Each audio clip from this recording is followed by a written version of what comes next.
That refresh you've been putting off until the right deal came along? It's here! Wayfair's Black Friday and July sale is happening now, so you can finally get the style you've been waiting for less. Get up to 80% off area rugs and up to 60% off outdoor and bedroom furniture. Shop Wayfair's huge selection of styles and find the piece to fit your style, budget, and space. Plus, free shipping. Black Friday in July ends July 27th. Shop today at wayfair.com. Wayfair, every style, every home. Tired of your car insurance rate going up, even with a clean driving record? You're not alone. That's why there's Jerry, your proactive insurance assistant. Jerry compares rates side by side from over 50 top insurers and helps you switch with ease. Jerry even tracks market rates and alerts you when it's best to shop. No spam calls, no hidden fees. Drivers who save with Jerry could save over $1,300 a year. Switch with confidence. Download the Jerry app or visit jerry.ai/Libsyn today. That's JERRY.ai/LIBSYN. Hey, what's up, everybody? This is your podcast host, Hanju Lee, and you are listening to Better Golf Daily, where I introduce one concept, one research-backed idea, and one thing you can take straight to the golf course. Let's go. You are standing on the last hole. You've got a 3-shot lead, and all you need is a double bogey on the par 4. You could basically throw your ball in the water, take a drop, 3-putt, and you still win the tournament. But not just win the tournament, but Jan van der Velde, would be the winner of the 1999 Open Championship. Not only that, he would become the first Frenchman since 1907 to win a major golf tournament. He will make a mark in history. Are you excited to find out what's going to happen? Okay, so what are your thoughts on how to play the 18th hole before he tees off? For me, I don't know. I would just go with what I'm comfortable with all day, which if I'm hitting the driver well all day, let's not disturb that and try to protect the score. Let's just hit my driver, which he did. And what happens after that gets wild. And if you haven't watched the 1999, the Open Championship, you should. It's on YouTube. It's quite interesting. It's quite entertaining. It's actually very devastating. And either way, it's filled with lots of drama. Almost as much as the K-dramas I've been watching. This is the episode 1 of the new 5-part series I'm doing. I'm going to call it the Playing the Percentages. So over the next 5 episodes, we're going to dig into the hidden math behind the decisions you make on the course. The moments where the smart play and the tempting play are two completely different things, and your brain, left on its own, it's going to usually pick the tempting one. And today we're starting with the biggest one, the go for it instinct, and why it shows up exactly when you can least afford it. So what happened to Jean's drive? Well, he hit it way right. But you know what? No worries. It's dry and the lie was great. He later said, being 3 ahead, what do? You can hit a 5-iron off the tee to the left side, be safe, hit something safe down the right side, or you can just hit the ball down the fairway with the driver as far as you can, which he's been doing all day. So he said, I chose to hit the ball down the fairway as far as I can, but obviously it was a mishit and it went way right. But like I said, no biggie, nothing lost.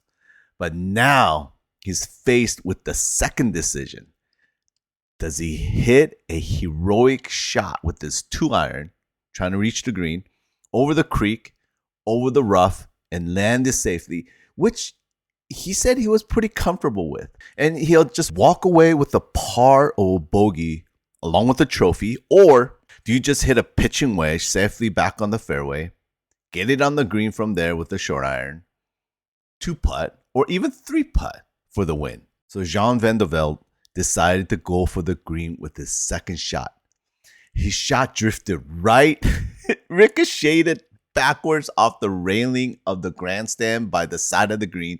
It landed on top of the stone wall of the Berry Barn, which is the creek. and then bounced 50 yards backwards into a knee-deep rough. Okay, drama. And he walks up, finds his ball, and now he's faced with the third shot. And guess what? His club gets tangled in the rough on his downswing, and his ball flew right into the berry barn. And what do you do now? So he ended up removing his shoes and socks and stepped in to the water. And he was debating back and forth whether he's going to try another heroic shot out of the water. And ultimately, he decided to take a drop. And what he did was then he hit his fifth shot into the greenside bunker and then made the putt for a triple bogey 7, which dropped him into three-way playoff. And guess what happened? He lost. Here's the thing about Jean van der Velde. He didn't need to hit the driver off the tee, and he certainly didn't have to go for it on the second shot. The math didn't even come close to calling for it. When strategists look at the golf decisions using strokes gained data, the finding is almost always the same. In a situation where the safe shot all but guarantees the result you need, the aggressive shot has way more to lose than gain. You're not comparing a great shot to an okay shot. You're comparing a small chance at a slightly better outcome against the real chance at a total disaster. And when the downside is that lopsided, what's the math say? Math says, bro, lay it up every time. So let me say that again. You're not comparing a great shot to an okay shot. You're comparing a small chance at a slightly better outcome against a real chance at a total disaster. And when the downside is that lopsided, the math says lay up every time. So why didn't he?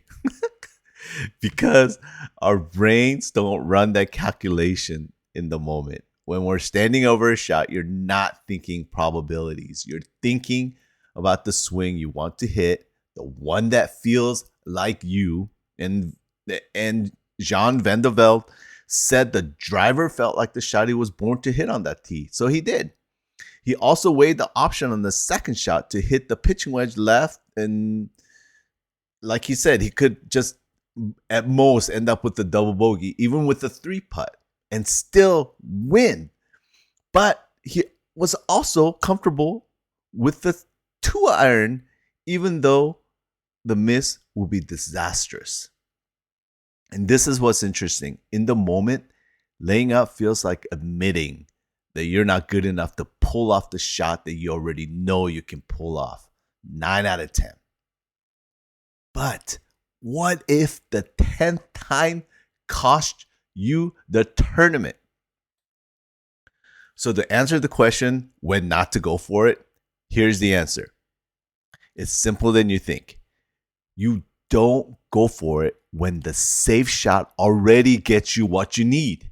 That's the whole rule. Van der Velde needed a double bogey on the par 4 with 3 shots to spare before he even had to get clever. When the outcome you need is that far below your ceiling, going for it isn't brave, dude. It's just not necessary.